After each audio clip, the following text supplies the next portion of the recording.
Thank you. Frank Oliveira, Citizens for California High-Speed Rail Accountability. Since the project's 2012 business plan, 4 years have passed, and the authority has steadfastly proclaimed to the legislature, local governments, and the media, as well as the public, that they were building the initial operating section south, Merced to L.A. The authority assured everyone that building the iOS South first was both financially and technically possible and absolutely critical to connect the Central Valley to Los Angeles and bridge the passenger rail gap between northern and southern regions of the state. Based on this premise, the authority justified their actions before you, the legislature, media, public, and dozens of times to secure funding through cap and trade. Just a year ago, the authority orchestrated a celebration in Fresno where they declared that the construction of the high-speed rail system between Merced and LA had begun. Passionate speeches were delivered. Some of you were there and applauded when the iOS South was declared to be transformative and to the state and the public. So what happened? You and I were misled. No matter how much cap and trade money is channeled into this greenhouse gas generating project, it will not be enough for the project to survive. Cap and trade funding is supposed to be used to reduce greenhouse gas by 2020, not create more greenhouse gas and pollution for decades to come, as this project will do. The reality is in 2020, you will be solicited to extend cap and trade laws indefinitely so that the gross polluter can be funded for decades to come on assurances by the authority that this will be a green project maybe someday.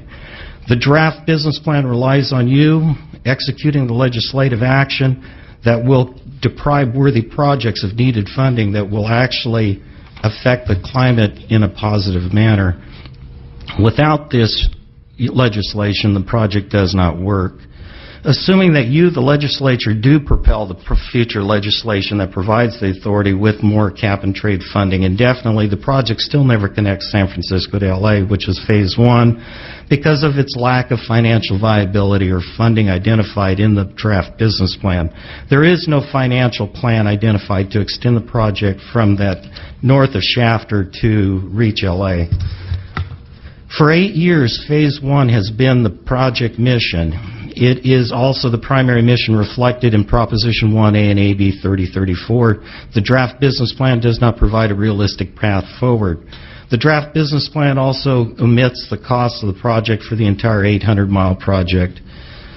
The authority is required by law to forecast the cost of Phase 2, the 800-mile project, in its business plan, but never has, and it will not until you demand that they do so. So I ask you, does the authority have to comply with the law? We've heard today, and I've heard in a Senate Transportation Committee and an Assembly Transportation Committee, the chairman of the High-Speed Rail Authority say that they don't have enough money to build Phase 1, that it will come from somewhere. If he says that they don't know where the money will come from, maybe you should pay attention. There is no source of more money. The authority does not have the financial ability to build anything beyond 100 miles or so. There is not enough money available to put a functional high-speed train on what they are building. There are no ridership studies that we are aware of that have been done on the demand of travel between San Jose and Shafter. The authority has recklessly entered into billion-dollar construction contracts already, despite not even knowing what direction the project was going. The authority does not have a planning process with technical capacity to properly assess the technical issues involved with mountain crossings and other complicated issues. At the end of the day, the construction contracts were signed and the construction started. The authority is now changing the entire direction of the project because of cost and complications. Clearly, the authority in 2012 and 2014 business plans misled us all. Not to worry, the authority has things handled. Remember, the authority was sitting in front of your subcommittee defending doing the iOS South as the right priority a mere 2 months ago. And the mountains were very doable back then. I guess they were misleading you and I on that day. I have 5 documents to submit to you which have more detail. Failing to properly oversee the high-speed rail authority will not make problems go away, lead to a successful high-speed rail system being built.